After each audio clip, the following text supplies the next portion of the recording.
Capítulo 16. Purificados pelo fogo. Em menos de 2 semanas recebi uma carta de Gary. Ele agradeceu as últimas informações que lhe dei a respeito da Sra. Ellen e me disse que tinha uma surpresa para mim. Mas ele só me revelaria quando nos encontrássemos no casamento de Roger, que estava previsto para dali a 3 meses. O comunicado oficial deveria chegar em breve, pois a data da cerimônia já tinha sido escolhida, 6 de fevereiro de 1916. Entre outras coisas, ele me contou que não sabia muito bem como andavam os preparativos, porque além de estar um pouco distante de sua família, o casamento aconteceria em Riverside, o lugar em que morava a família da noiva. Ainda bem que vai ser lá, pensei. Eu estava torcendo para ser na cidade dos pais de Mary, porque seria mais fácil convencer meu pai de ir. Pelo menos ficava na Califórnia. Além do mais, poderíamos aproveitar e fazer uma visita à tia Glenda. Ela morava em Bakersfield, que ficava no caminho. Dessa forma, a viagem não se tornaria tão cansativa.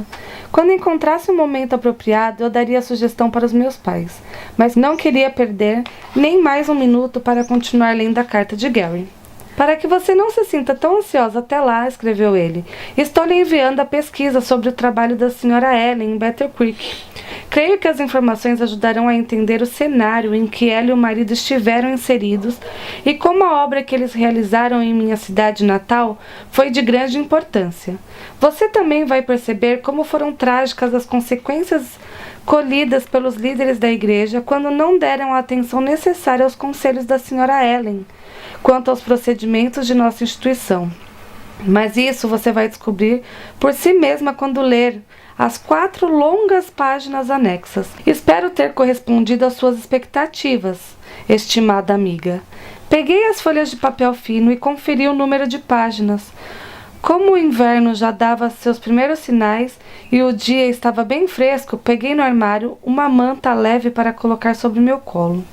Sentei-me na confortável poltrona que ficava no escritório do papai e cobri meus pés com o tecido macio. Então comecei a leitura. Era notável o capricho de Gary em sua escrita. Querida Ana Beatrice, cumprindo minha parte, apresento-lhe as informações referentes ao período em que o casal White viveu em Battle Creek, bem como o relato dos acontecimentos que tiveram lugar num passado não muito distante e que modificaram completamente a história de minha singela cidade.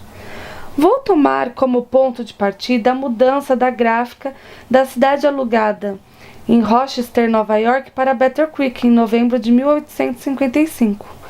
Apesar das dificuldades para manter a impressão do periódico The Present Truth, a equipe coordenada por Tiago e Ellen avançava pela fé.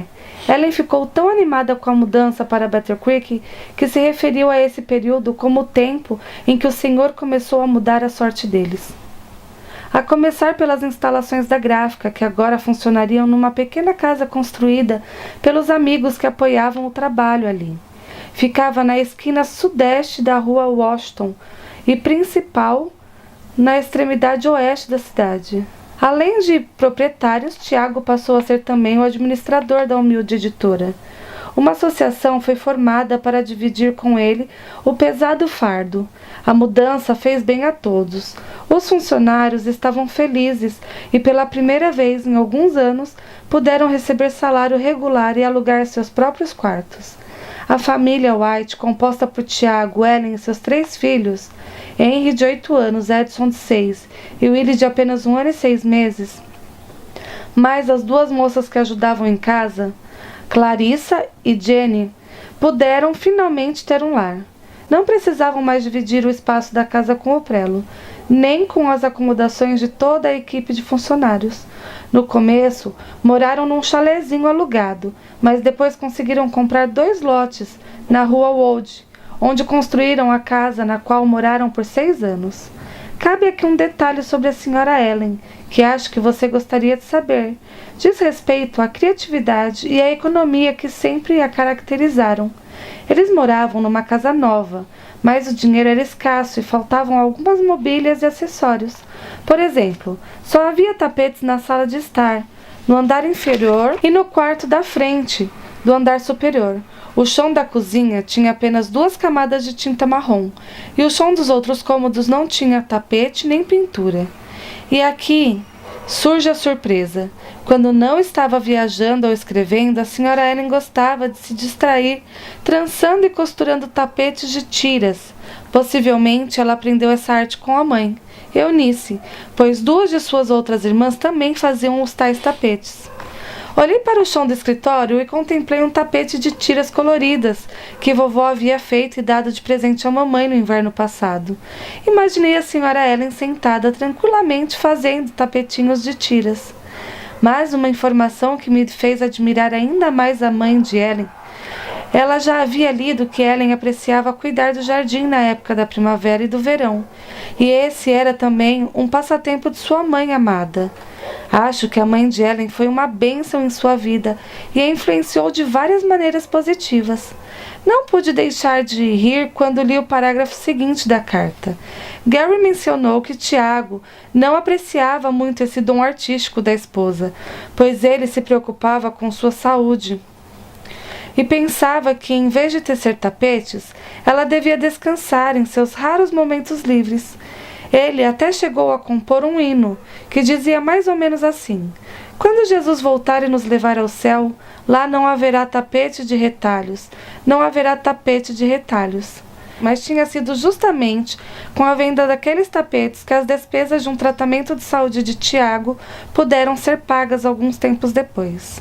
Gary descreveu com precisão como a obra cresceu em Battle Creek nesse período, e como as 3 importantes instituições tinham sido estabelecidas em grande parte por causa da visão de Ellen e do talento de Tiago como organizador.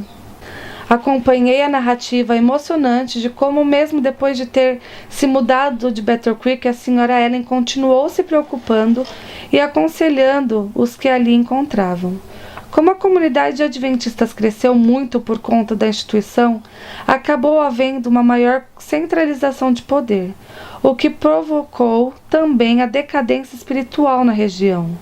Diversas vezes, por volta de meados de 1880, a Sra. Ellen aconselhou que as instituições saíssem de Battle Creek.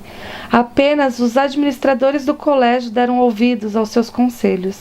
Razão, inclusive, porque agora ele funcionava em Berrien Springs. O Emmanuel Missionary College era exatamente o antigo colégio de Battle Creek, mas o sanatório e a Review continuaram ali, contrariando os conselhos que foram dados por inspiração divina.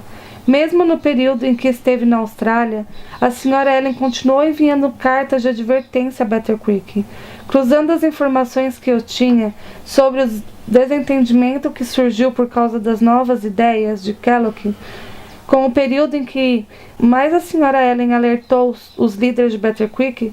Foi possível constatar que o sanatório pegou fogo exatamente nesse período. Era óbvio que Deus estava profundamente triste com o que estava acontecendo ali.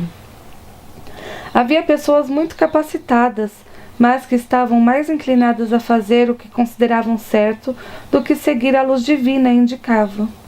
Gary contou que no fim de 1901, quando Ellen já havia regressado da Austrália, depois de um período de 9 anos fora, ela preparou um testemunho de advertência que foi apresentado numa reunião dos administradores de Review.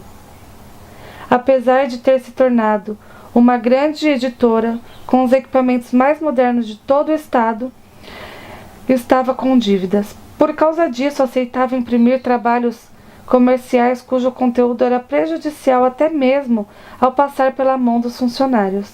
A carta era praticamente uma sentença.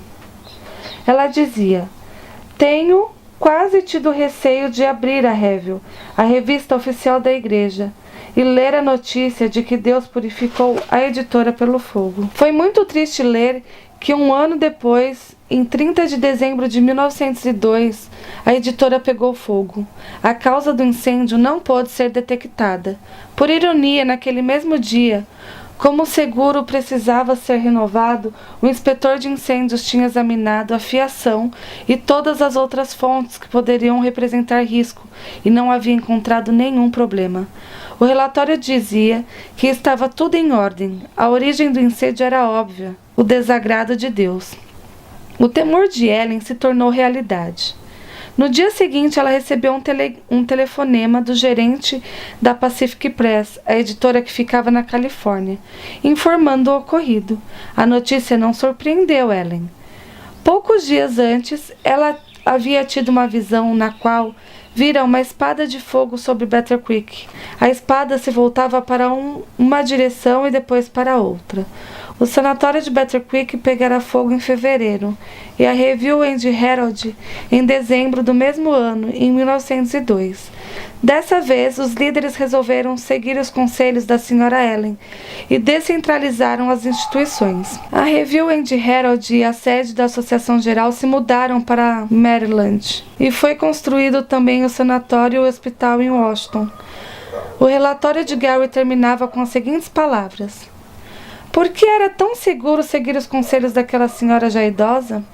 Por que ela estava tão ligada a Deus que ele transmitia suas mensagens por meio dela? Ellen era a mensageira do Senhor. Ana, creio que nunca foi tão apropriado para o nosso tempo o verso bíblico de 2 Crônicas 20:20. Crede no Senhor vosso Deus e estareis seguros. Crede nos seus profetas e prosperarás. Não tive dúvidas de que Gary se tornaria um excelente ministro e, por que não dizer, um escritor com um futuro promissor.